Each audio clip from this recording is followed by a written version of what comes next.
Sorry about that, folks. A little AC/DC in there. I'm not really sorry for that. What I am sorry for is, George, you are probably going to pass away from this obnoxious gas or the lack of heat that's inside this building here. However, I'm cold-blooded, or warm-blooded naturally, whatever you want to say. So this won't affect me at all. I grew up in a household where money was a big issue and heat was a lack of. Right. In our case, in the studio here, it's not a matter of money. It's just a matter of the landlord having trouble with the furnace. Right. And so it is a bit chilly in here. He's thoughtfully provided us with an electric heater to take the worst of the chill off us. There's less excuse for the flatulence of Tony Jones, which we are being subjected to in addition. Why aren't you using those plugs? I'm not going near that, man. That was your job. And another apology out there to one of our listeners. We didn't mean to say Christianity belief. You guys are stupid. It was just we're out there. We were heated in the moment. So I apologize for that. Well, no, I don't really apologize. Let me just clarify, as the politicians like to say. The reason I made the comparison between that idiot claiming the non-existence of dinosaurs and Christian believers in Christ, in the divinity of Christ, is only to say that both subjects are not based on rationality at all. Belief in Christ, in the divinity of Christ. I mean, Christ was a living person. He was a prophet. He was a teacher. The belief in the divinity of Christ is a matter of faith. Just like this other idiot over here with the dinosaur non-belief is a matter of faith because the evidence is against her. There is no physical evidence to back up her claim, just like there's no physical evidence to back up a Christian's belief in Christ. But I am not saying that every Christian is stupid. I am not saying that. There's some of our greatest cosmologists, physicists, scientists are Christian believers. I am not saying that. Okay, I hope that clarifies. Now let's get back to something Bigfoot. Insipid. Like faith. Yes. You were just saying that. You must have faith to believe in something like this creature. With no physical evidence at all. Right. All we have to go by on this is a video recorded in the 70s and a couple of fossilized footprints or castings of footprints that people have put out there. No real solid evidence other than this. And everybody says that video out there, it's the gold. There's no way that thing could be hoax. And let me tell you something. If you believe that, well, maybe you ought to research a little bit about television. It is very easy to hoax anything, even with no budget. Trust me, when I was running a cable access show, I pulled the wool over so many people's eyes with certain things, and it was very easy on a dollar budget. But what did not pull the wool over people's eyes is how much that this creature's influence has been in our comics, and even coming back to television shows. And Chuckles Crypt is about comics, and I apologize for going off rent earlier, and we love our listeners out there, so please listen.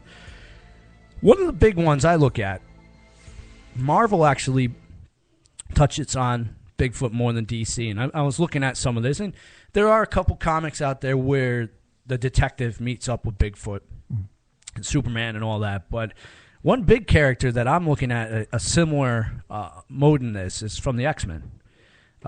Beast, a blue character, hairy, tall, but he was created by science, very Yeti-like, and they do have a character called Yeti who is constantly in fight with either Wolverine or the Incredible Hulk. So Marvel has its touch on there, and like I said, DC has little bits and pieces of it with, like I said, Batman detective finding them in the woods and everything. But that's as far as I go on believing in Bigfoot.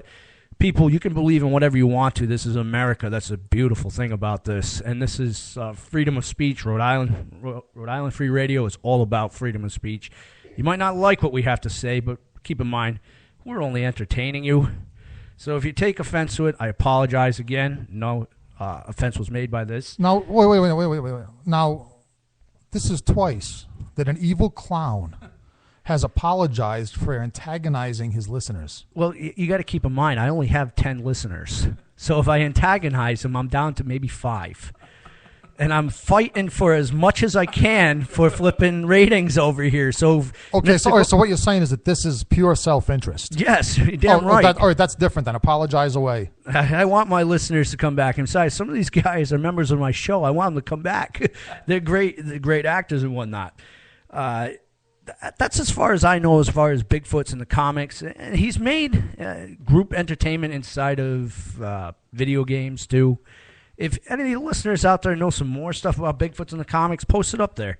I'd like to read that. Stay tuned because next month, March, we are going to be talking about Masters of the Universe. We will not be talking about Christianity, belief in dinosaurs. I promise you that. We'll save that for the Haunted Cabaret.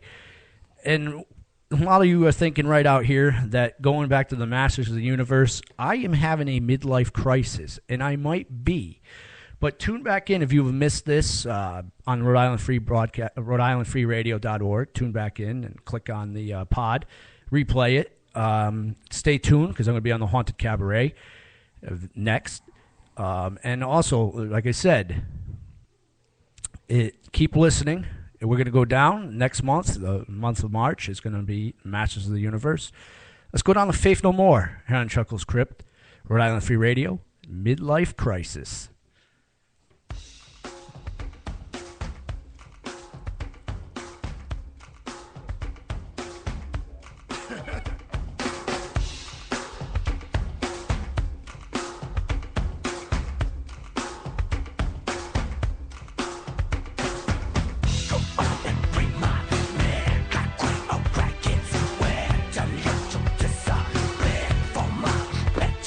Yes, my hand is like lead.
Listen to the sound of footsteps in the dark, to voices that may not be quite human, to the sound of screams in the night,